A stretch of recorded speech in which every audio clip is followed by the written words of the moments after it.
Hi everybody, Vi Wickam here for iFiddle magazine.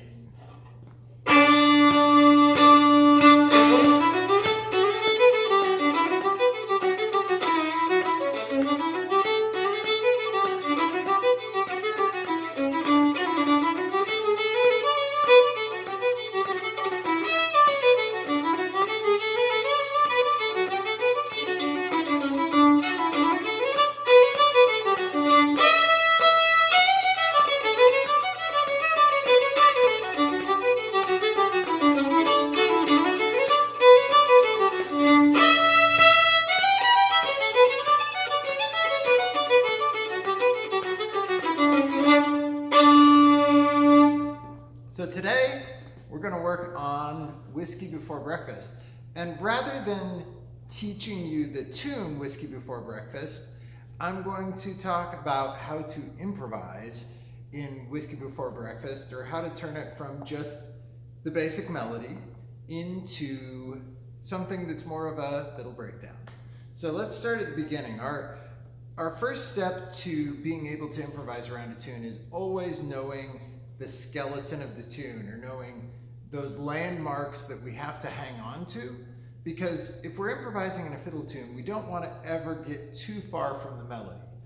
So let's play that melody first. We're going to just do, these are the notes that are making it Whiskey Before Breakfast. If we don't catch most of these notes, it will stop sounding like Whiskey Before Breakfast, and then we're playing jazz, not fiddle tunes. So here we go, here's the melody.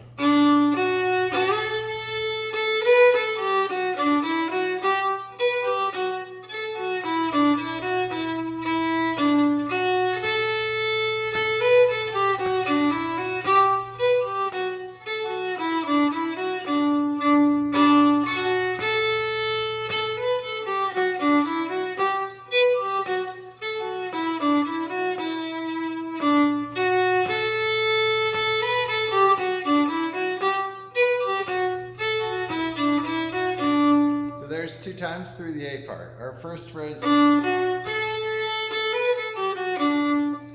there's our first phrase, and then we have the second phrase, which is kind of our first ending, and then we repeat that first phrase, and then we repeat that second phrase, but as a final ending. So pretty simple structure to the A part. The B part,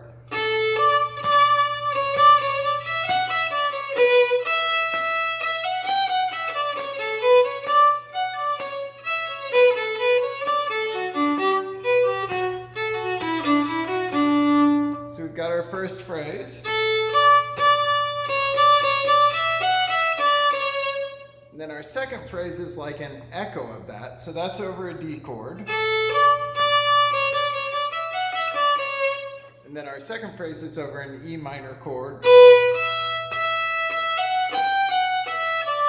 to an A chord. And then our third and fourth phrases are kind of also in that same structure, where the first one's a D chord, and we have an echo of that.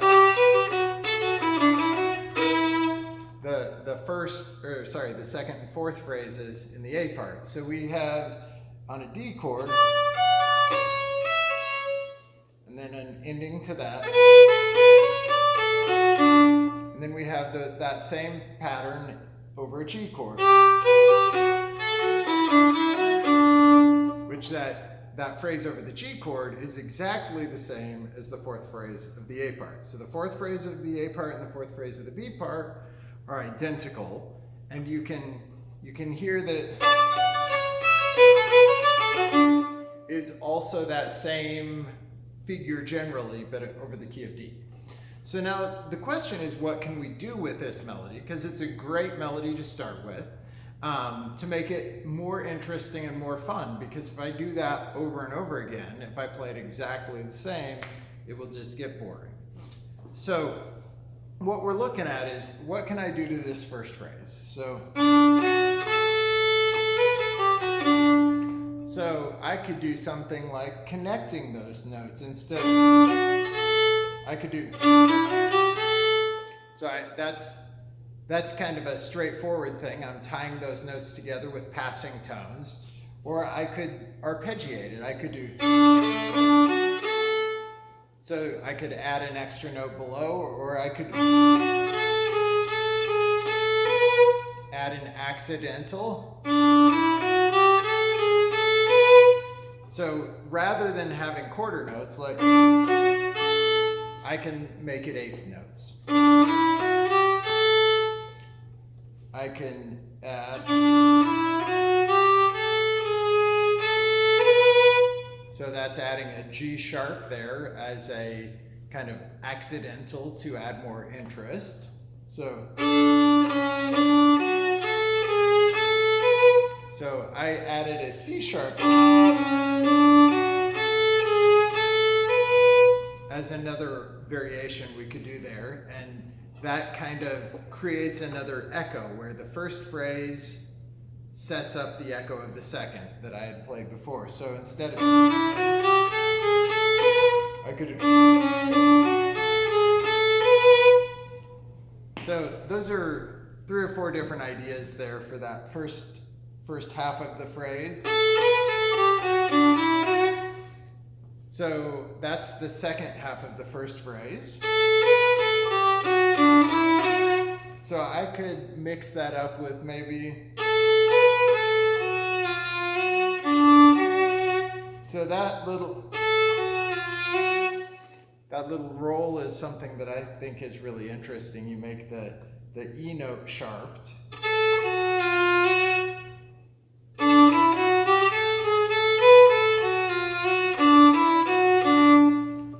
And we've also kind of pushed that section forward instead of.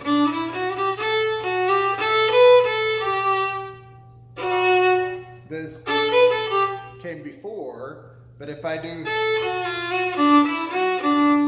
I've moved that F sharp note up in the phrase. So you can play around with taking those anchor notes, you know, that.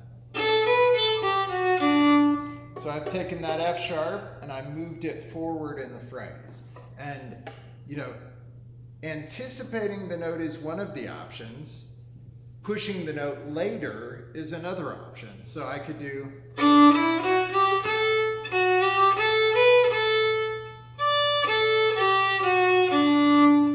So that would be an example of pushing it later. Whoop, I didn't do it later. That's that variation. There we go, and that would be pushing that F sharp to the very end of that phrase. And that's just another technique. So take one of those anchor notes and say, what can I do if I put something in between it and where it normally would go? So I can either anticipate that anchor note or I can push that anchor note further. I can do, I can add a drone. So instead of, so drones are another technique we can do to make that more interesting. And I can add a double stop. And I added a little bit of a syncopated rhythm.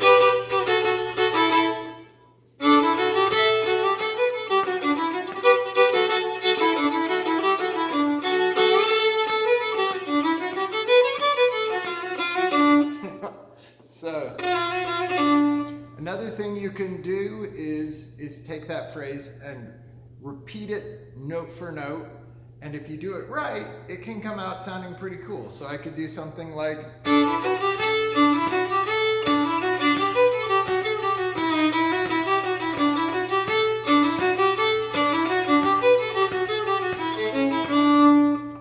So here's another little technique that I did when I was playing that I want to demonstrate for you. I did a little slide. So.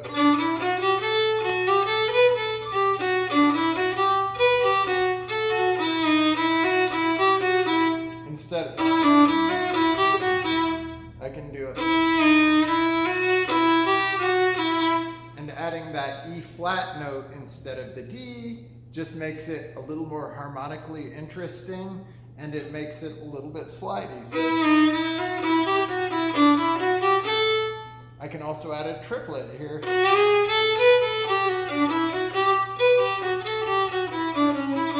So on the kind of most common variation instead of is to just note it out. Alternately, I could, there's just lots of different options there. But I think I've given you a few things for each of the parts of the A part. So we can end up with something like,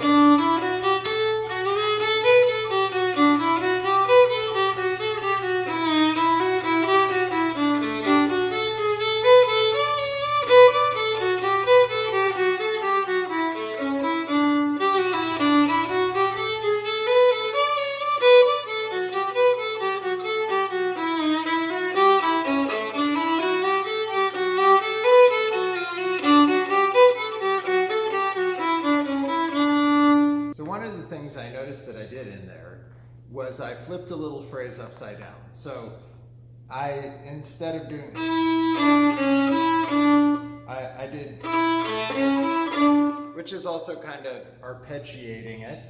But when you flip a phrase upside down, or you flip it around backwards, it's just another technique you can do to make it interesting. Another example would be, instead of doing, or I could do, or if I arpeggiated, I could do, to stretch out the arpeggios idea. So let's move on to the B part. So if we're doing the B part, we could start by adding a triplet.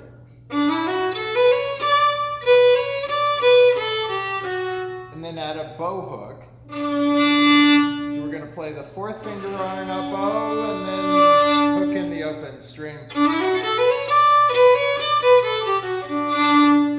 And then we can do a slide into that E.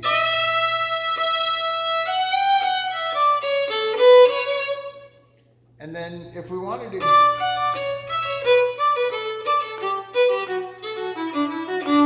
so that would be taking the pattern and repeating the pattern, even though the tune usually goes.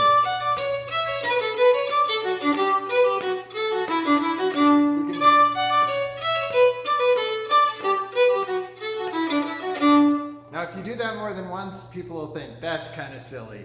So you don't want to overdo any of these ideas. And you might even do just half of that. So we could also do,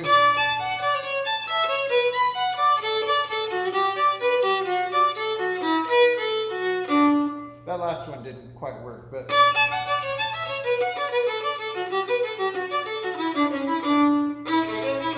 something like that.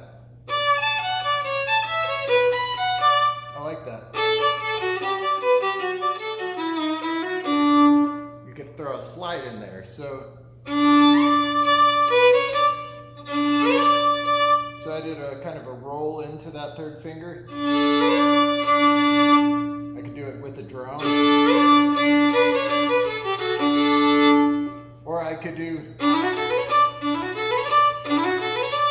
like in the A part where I showed you, you could repeat the phrase, and even though it's not the melody, it'll still sound like the tune. And as long as you don't overdo that, it can be a fun technique.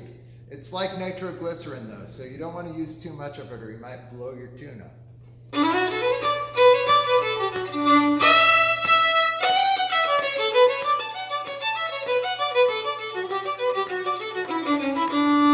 So that's the example you would use for throwing a double stop.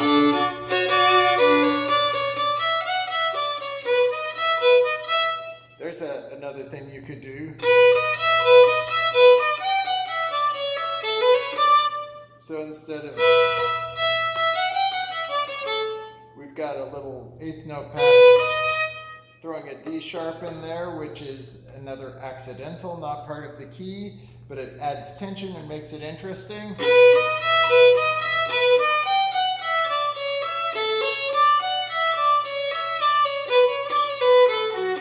That's pull off.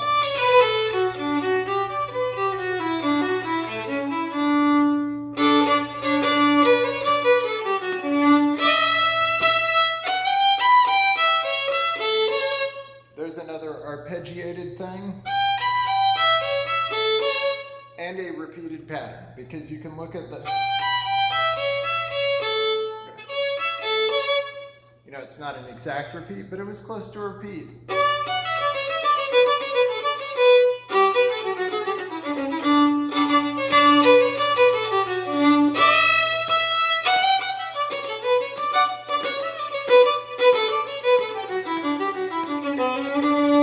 And that was just a bunch of baloney right there. I was just making that up, and I don't think it actually works great, but if you like it, you can use it.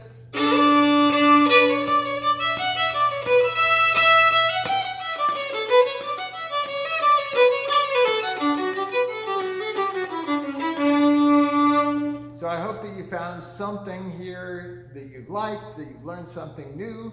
If you have questions or comments, post them down below in the comments section, or send me an email. Go to mytalentforge.com. And actually, if you want to learn the beginning version, an intermediate version, or a different advanced version of Whiskey Before Breakfast, you can find me at mytalentsforge.com, where we have over 700 lessons, fiddle lessons, just waiting for you to watch and learn. Whiskey Before Breakfast? I can't think of a worse idea. Have a great day.